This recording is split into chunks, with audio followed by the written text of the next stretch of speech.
Hello students, आज हम यहाँ पर रीतिकाल के बारे में पढ़ेंगे। तो सबसे पहले रीतिकाल का जो कवियों ने नामकरण किया है वो हम देख लेते हैं। सबसे पहले हम बताएंगे कि रीतिकाल को उत्तर मध्यकाल भी कहा जाता है। ठीक है, तो जो विश्वनाथ प्रसाद थे उन्होंने रीतिकाल का नाम क्या दिया? श्रृंगार काल। ठीक है, विश्वनाथ प्रसाद ने रीतिकाल को क्या नाम दिया? श्रृंगार काल। उसी प्रकार रामचंद्र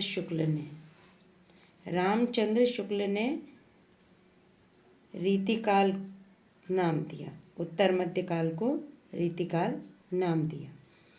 उसी प्रकार चतुर्सेनी शास्त्री जी ने इस काल को अलंकार काल कहा। क्या कहा? अलंकार काल। और रमाशंकर शुक्ल ने इस काल का नाम क्या दिया? कला काल के नाम। क्या?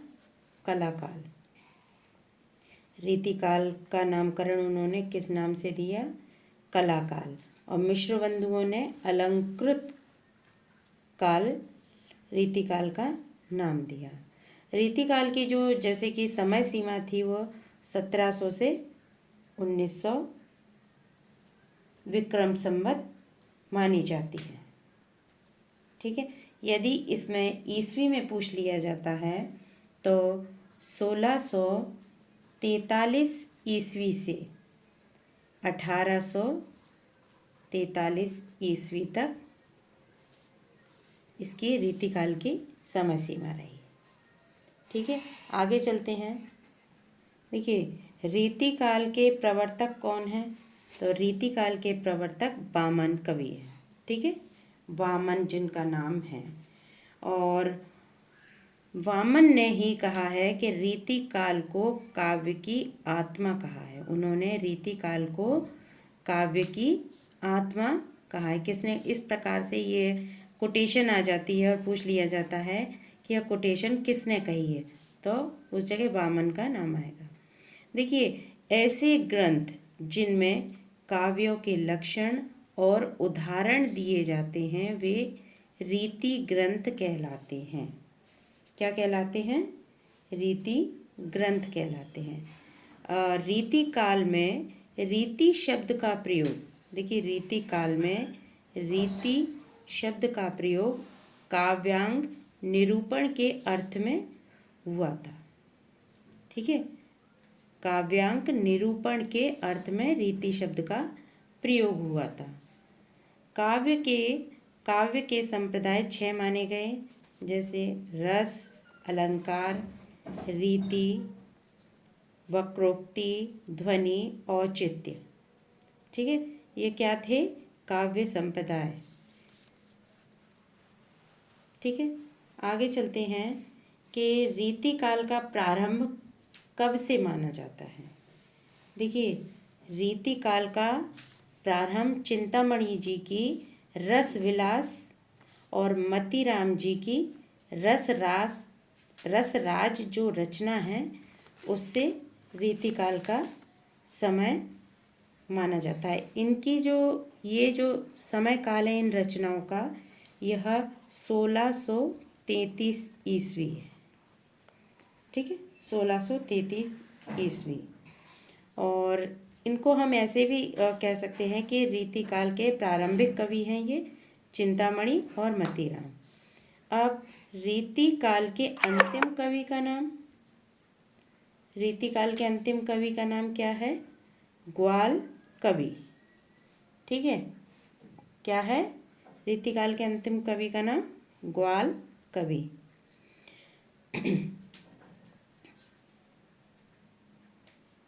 आगे देखेंगे हम कि रीतिकाल के स्रोत कहाँ से हमें प्राप्त होते हैं। रीतिकाल के स्रोत क्या हैं? तो पहला देखेंगे हम कि देश के विभिन्न पुस्तकालय, और दूसरा है व्यक्तिगत पुस्तकालय, और तीसरा है प्राचीन एवं नवीन प्रकाशन संस्थाएं। लेकिन हम सबसे पहले यही पढ़ेंगे कि देश के विभिन्न पुस्तकालय। तो देख लेते हैं कहाँ कहाँ से मिलती हैं? पहला, काशी नागरी प्रचारिणी सभा का आर्य भाषा पुस्तकालय, ठीक है। जहाँ रीतिकाल के स्रोत हमें कहाँ कहाँ से मिलते हैं? पहला, काशी नागरी प्रचारिणी सभा का आर्य भाषा पुस्तकालय। दूसरा है काशी नरेश का पुस्तकालय, कहाँ का? रामनगर, ठीक है। तीसरा, दतिया छतरपुर के राजाओं के पुस्तकालय, दतिया छतरपुर के राजाओं के पुस्तकालय। चौथा है नेशनल आर्काइव्ज पुस्तकालय पटियाला, वहाँ से भी रीतिकाल के स्रोत मिलते हैं। पांचवा है Gaekwad oriental research institute Vadodara, Vadodara, ठीक है।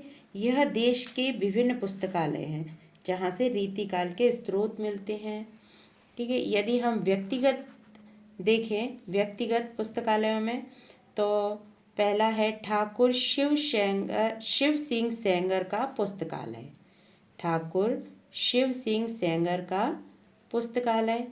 दूसरा, गोविंद जवाहर चतुर्वेदी मथुरा का पुस्तकालय, ठीक है। तीसरा है कैप्टन शूरवीर सिंह अलीगढ़ का पुस्तकालय, ठीक है। तीसरा रीतिकाल का जो तीसरा स्रोत है वह है प्राचीन एवं नवीन प्रकाशन संस्थाएं। कौन कौन सी? पहला है श्री वेंकटेश्वर प्रेस मुंबई, श्री वेंकटेश्वर प्रेस कहाँ की है ये? मुंबई। दूसरा, भारत जीवन प्रेस काशी, भारत जीवन प्रेस काशी। तीसरा, नवल किशोर प्रेस लखनऊ की। चौथा, इंडियन प्रेस इलाहाबाद की। पांचवा है नागरी प्रचारिणी सभा काशी। और छठवां है गंगा ग्रंथागार लखनऊ, ठीक है। ये सब रीतिकाल के स्रोत यहाँ से मिलते हैं। आगे रीतिकाल के बारे में हम नेक्स्ट वीडियो में देखेंगे। यदि आपको मेरा ये वीडियो पसंद आया हो तो लाइक ज़रूर कीजिए, और किसी भी प्रकार की क्वेरी है तो आप कमेंट में लिखकर मुझे भेज सकते हैं। अगर वीडियो अच्छा लगा है तो लाइक ज़रूर कीजिए और मेरे चैनल को सब्सक्राइब कर लीजिए। नेक्स्ट वीडियो में रीतिकाल के बारे में आगे हम पढ़ेंगे। Thank you.